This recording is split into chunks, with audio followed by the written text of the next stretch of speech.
president, his party, and his policies on every single major issue they campaigned on are on political life support.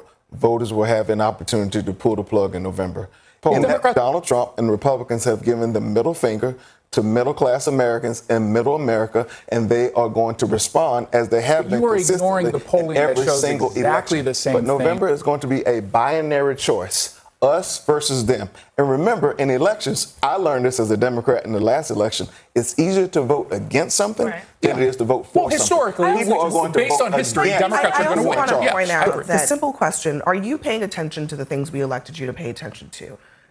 When do we get 75% of Americans practically saying anything in this country? They're saying he is not focused on the right things. How is that not a problem? We can no longer simply say that we are not the party of Donald Trump. Because you know why? People apparently don't give a damn, right? They just don't care. They want to make sure that they can afford their groceries and utility bills. If there is a choice between vagaries and specificity, voters are actually kind of, in some cases, gravitating toward the candidates who are being pretty specific about what they want to change. Welcome back to the channel. Today, we are diving straight into a heated political debate discussing the major challenges facing the current administration and whether recent polling trends could spell trouble for Republicans in the upcoming midterms. We'll be looking at everything from the economic impact of tariffs and inflation to foreign policy decisions and voter sentiment on key issues. Donald Trump is notoriously weak on across the board. The economy hasn't gotten any better. There's notorious blunders you can point at, like Iran. People don't know why we're still there. Today, we just saw the expansion of the war into Egypt. You see these headlines every single day. We're talking about anti-weaponization. We're talking about infighting. But at the end of the day, my criticism to my own party is that we have not developed a clear enough message answering one question, which is, what are you going to do tangibly for the American people if we give you the reins of power? I have not heard Hakeem Jeffries answer that question, and it drives me nuts. We can no longer simply say that we are not the party of Donald Trump. Because you know why? People apparently don't give a damn, right? They just don't care. They want to make sure that they can afford their groceries and utility bills. For that very reason, that the candidates that are willing to sort of put things on the table that some of the establishment might think are outlandish or whatever are the ones getting the most attention, because at least they're saying, oh, we're going to do something. Is that good? Is that great? I did not say that it was good. I'm just saying, if there is a choice between vagarities and specificity, voters are actually kind of, in some cases, gravitating toward the candidates who are being pretty specific about what they want to change. Yeah, and that's atypical, because you would typically want, as a candidate, to paint a blank canvas and then allow voters to paint whatever their desires would be on top of it. What Democrats are benefiting from right now is that their base is just very enthusiastic to vote. Republicans, less so. You can expect that to change as we get closer to October. And there are a lot of opportunities on the table. Oh, because Republican voters will engage with the election. All voters will engage. Yeah, it always tightens up as you get closer into the fall. It's unwise to judge the election based on summer polling when people aren't necessarily tuned into the races. They will.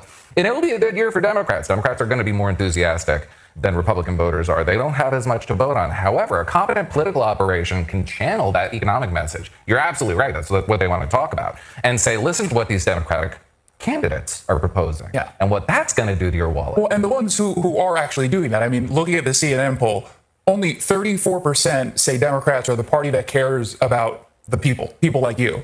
When you look at the favorability, 30% favorable for Democrats. We have the graphics, so let me put it up, because it's also it's important to put up the full thing, because 34% say the Democrats are the party that cares about you. That's compared to 25% that say the same about Republicans. So they have an almost 10-point advantage. There's party fighting corruption. They're almost evenly matched there. Party that gets things done. This is the issue that I think we're talking about here. Republicans have an 8-point advantage.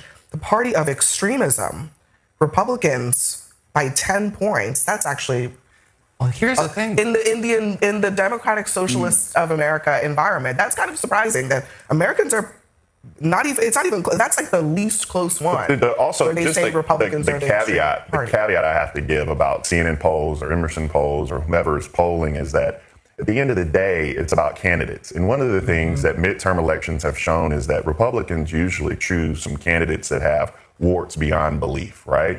I mean, we go back to Roy Moore's of the world. We go back to Todd Akins of the world, right? Or what's the woman who was not a witch? Yeah, Catherine O'Donnell, right? O'Donnell, yeah, but I mean, and on the flip side, this year That was the time. that was the time. But this year, you have people like John Ossoff. You have in North Carolina the former governor of North Carolina, Roy Cooper. You actually have Josh Turek in Iowa. You have Sherrod Brown, who are not out of touch with mainstream, who are talking about the issues that you're talking about. So when it drills down to candidates, I do think that we've done a good job across the board, even in some House races, of getting very good candidates, irrespective of what the national mood may play. But what is the model that you just described, the Todd Akin model, the nationalize the race model? It is to make that guy emblematic of the party and compel all these other nominees who have nothing to do with them to get on the record about that guy. That is what a competent political operation could do with Eliza Chevalier, with El Said in Michigan, half a dozen Milas Kiros, who said we deserve 9/11 in Colorado, half a dozen others I can think of. And that is available to them also. Joe Biden's popularity at this point in 2022 was pretty much where Donald Trump's is, and yet Republicans didn't really benefit from a wave election because their candidate selection. Well, also because of history tells us Democrats the win. Dobbs decision. But the question is by how much? And that's really when it plays the biggest role is who's actually getting elected on the Democratic side. Looking straight into the opening minutes of this intense CNN panel discussion hosted by Abby Phillip, featuring an outspoken lineup of commentators, including Bakari Sellers, Jason Miller, Lydia Yu, and David Urban. Right out of the gate, Bakari Sellers sets the absolute tone for the room, coming out swinging with the bold declaration that Donald Trump is notoriously weak across the board.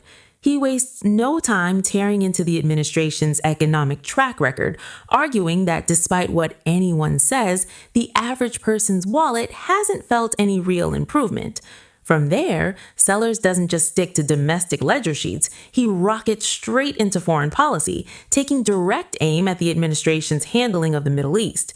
He questions why the U.S. is still hopelessly tangled up in regions like Iran, pointing to the sprawling escalation of the conflict into Egypt as a glaring red flag flashing in headlines every single day.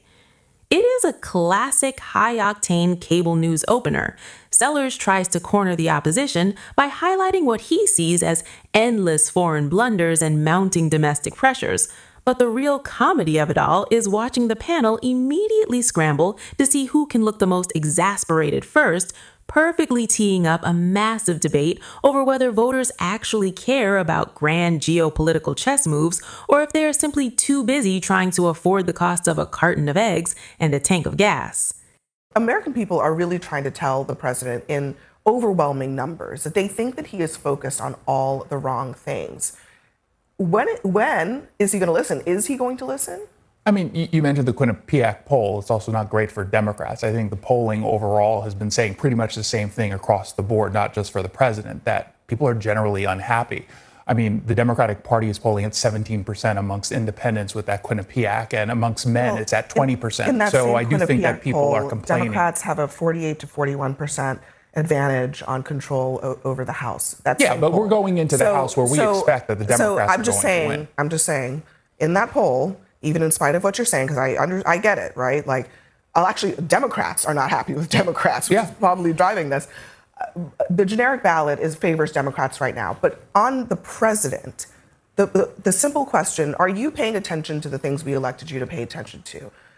When do we get 75% of Americans practically saying anything in this country? They're saying he is not focused on the right things. How is that not a problem? No, I don't think it's not a problem. It obviously is a problem politically. I think what the president would tell you is that he's focusing on what he believes is best for this country in the long term, despite the fact that it's hurting him right now in the polls. Iran is a perfect example of that. I think everyone in this administration understands the importance of making sure that they don't have access to nuclear weapons and that we are able to completely eradicate the threat that they pose in that region. At the same time, he understands that it's hurting him and the party in the polls. There's no doubt about that. the one bright side, if you want to think of it in that way, is that when that does get figured out, one of the leading reasons behind the polling is where it is the economy and gas prices, and that will return back to normal within a reasonable amount of time. So it's not like something that's going to stay there forever because of a policy that he has gone down. The president, his party, and his policies on every single major issue they campaigned on are on political life support. Voters will have an opportunity to pull the plug in November. Well, Democrats are polling exactly the same way. In that polling, the best way you measure the economy is feelonomics. Economics you can feel. Voters do not trust the president when it comes to feelonomics. That means MAGAnomics has been a failure. That also means the largest cut to Medicaid in American history, largest cut to SNAP, the 25 million Americans who've seen their premiums, copays, and deductibles skyrocket, including 18.2 million Americans in red states. They're showing their passivity in this polling. Donald Trump and the Republicans have given the middle finger to middle-class Americans and middle America, and they are going to respond as they have been consistently ignoring the polling that every shows single exactly election. the same thing when it comes to these issues with Democrats, by and large, across the board. That has been the case. That may be true about our brand, but November is going to be a binary choice. Us versus them. And remember, in elections, I learned this as a Democrat in the last election, it's easier to vote against something than it is to vote for something. Historically, people are going to based vote on history, against. Democrats are going to win. I also want to point I out agree. that, Jason, you suggested that all the I Not don't want to all. say all. Most of the president's problems stem from his decision to go into the Iran war, which you support, and the subsequent high gas prices and inflation that followed. But let's look a little deeper at the poll, because it goes even beyond that. On trade, he is underwater 21%. Immigration, underwater 17%. Foreign policy, generally underwater 28%. So it's not just, I mean, they are unhappy about the Iran war for sure, Lydia, but it's not just that. It's really literally every agenda item, including immigration, which is supposed to be a strong suit of his. 61% of Americans disapprove. Yeah, well, I mean, this is certainly a warning letter to Trump. And I think in the last few weeks, we've seen he focused on election type integrity, which is a little bit better for him.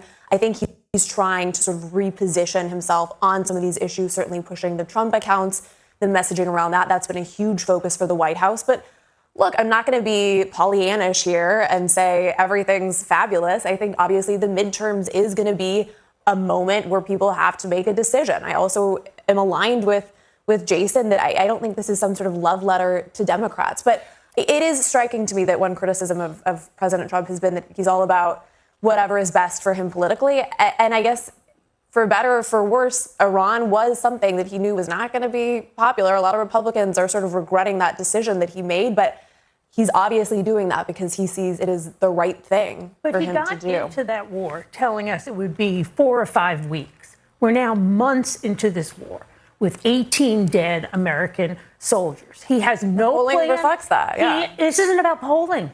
This is about what's really happening. He has no plan to get out.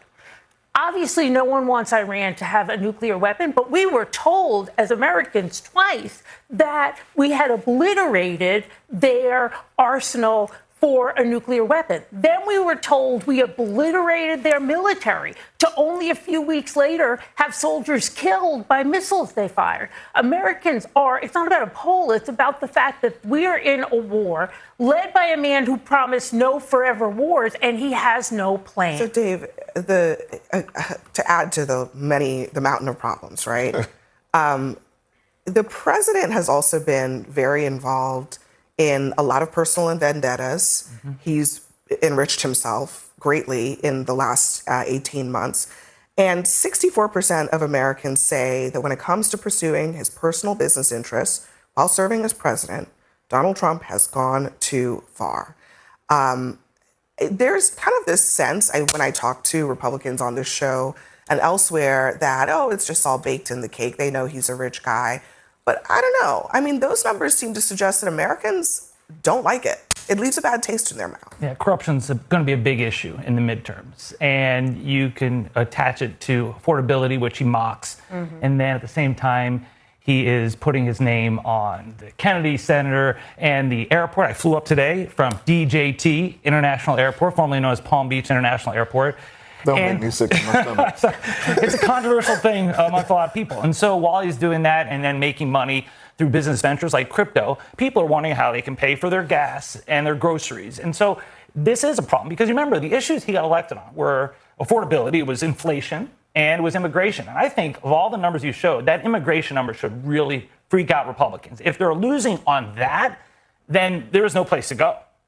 Well, let's also get a better understanding of what it even means when we're talking about immigration in this context, because I think if you were to poll specifically about the fact that we actually have a closed border now and people aren't coming across illegally, across the board, Democrat or Republican would say that's not what that's not what Americans see. Americans see the $70 billion slush fund Republicans gave to ICE, and they see people being murdered. There's not a single American who was polled there that was pointing directly to that. I guarantee you. They're talking about. Think about the conversations. Think about the conversations we have when it comes to immigration right now in this moment. It's ICE killing people in cold blood in the streets covering on their camera. faces. Yeah, it's little kids being arrested. It's that people did happen. No, it did happen. You're talking. No, you're interpreting certain instances in which people have been killed. There's no doubt, but this idea that they're being murdered in cold blood. Renee Good and Alex who Craig almost ran over an ICE agent, which we all saw on what do you video. call the two Minnesota incidents? If you want to point to certain, I'm not suffering from anything. No, I think you might be suffering with a serious case of diabetes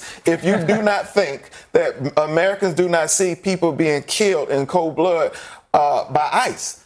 That's why being killed in cold blood, I think, is rejected by the American people. I think that's not what the polls say. Continuing our deep dive into this heated CNN panel discussion hosted by Abby Phillip, alongside commentators Bakari Sellers, Jason Miller, Lydia Hugh, and David Urban, as they aggressively dissect the political landscape heading into the midterms.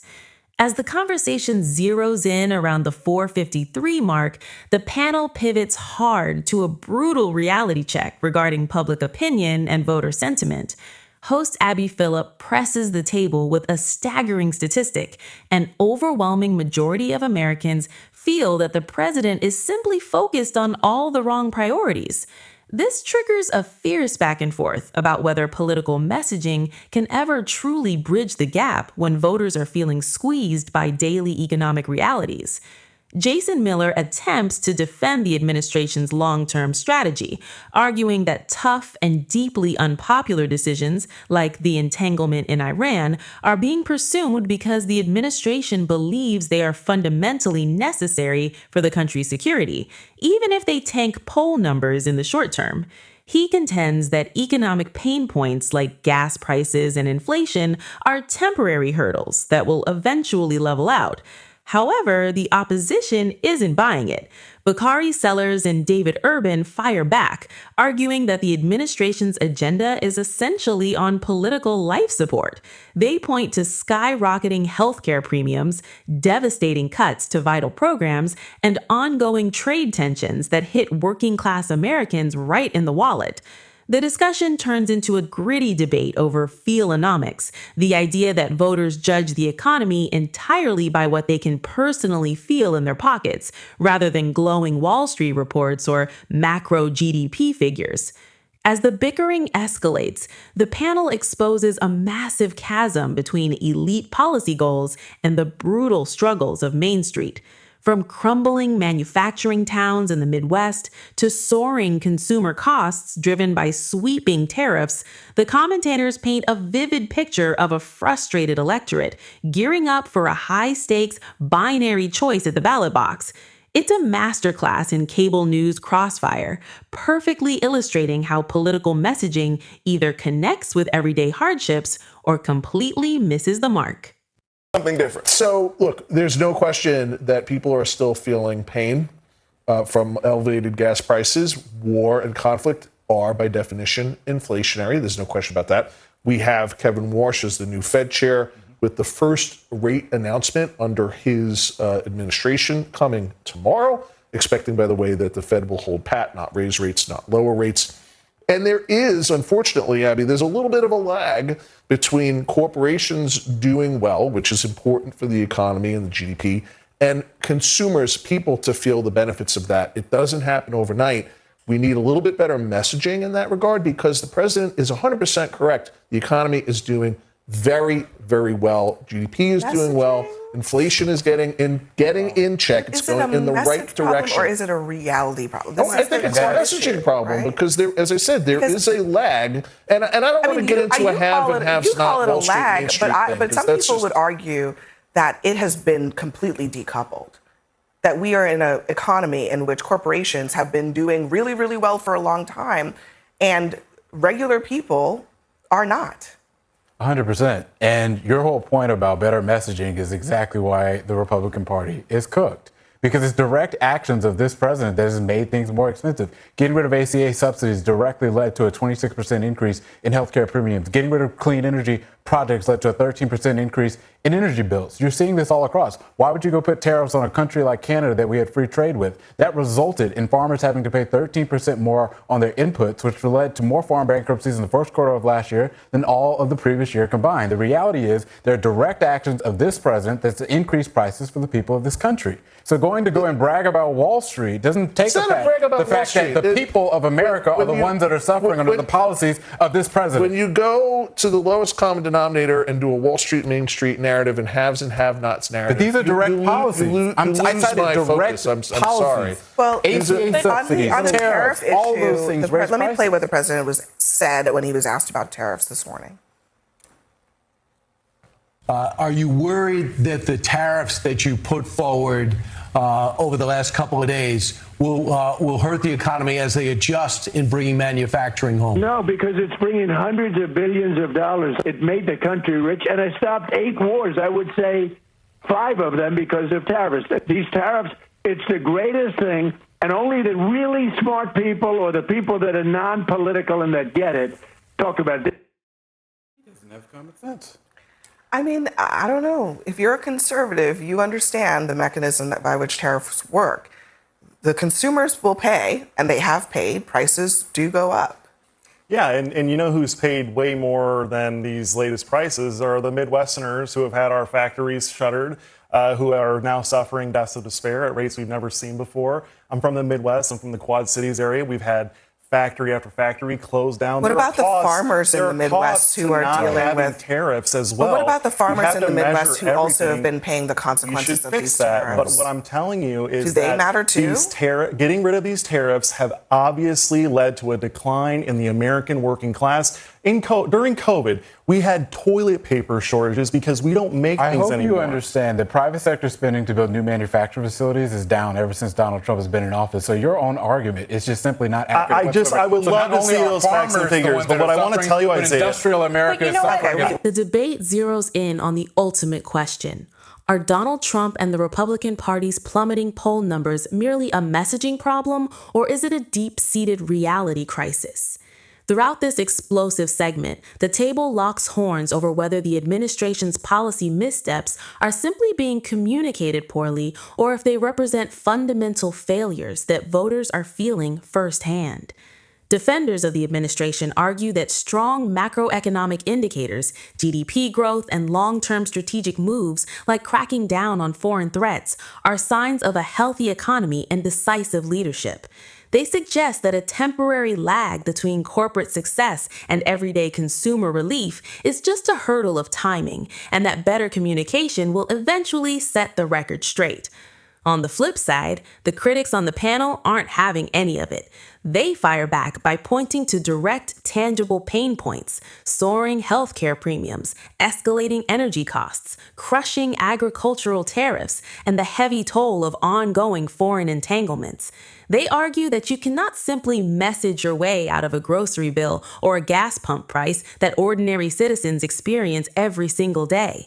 When the conversation turns to sweeping tariffs, the debate exposes a stark ideological divide over whether protectionist trade policies actually rescue industrial America or end up choking the working class they claim to protect. Bringing it all together as a conclusive commentary for the entire video, this discussion paints a vivid, high-stakes picture of a political landscape gearing up for a brutal midterm showdown.